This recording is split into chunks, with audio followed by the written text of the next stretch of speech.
Conseil pour vos épinards. Déjà, le fait de les semer en plaque, en fait, ça permet de gagner du temps. Comme tu le vois, ici, semis de pleine terre de fin février.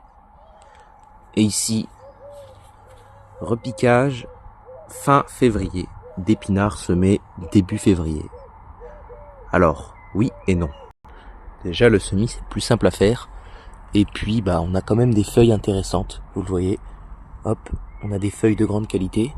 On a des feuilles propres et saines au niveau des maladies. Identiques sur l'itinéraire repiqué au début du mois de mars, en fait, fin février, début du mois de mars. Donc, cet itinéraire ici a demandé plus de temps et a demandé plus de travail finalement. Mais bon, on a quand même une récolte un peu plus précoce et des feuilles un peu plus grandes car on a pu planter en fait avec un espacement de 20 cm entre deux plants d'épinards. Et ça aide beaucoup pour le développement foliaire et pour avoir des grosses feuilles. Alors, grosses feuilles ne veut pas dire gros rendement. On aura des plus grosses feuilles, mais comme on a moins de plants, on aura quand même moins de feuilles. Je veux dire en poids. Alors que ici, on aura des feuilles plus petites, mais en plus grand nombre. Donc en termes de poids, on en aura plus.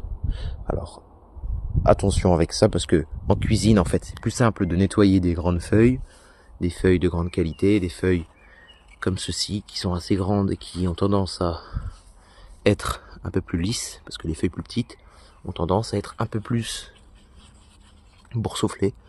Alors que là, vous le voyez, on a des feuilles plus longues. Alors là, c'est un pied d'épinard, vous le voyez, hop, un pied d'épinard. Voilà, ça donne ça.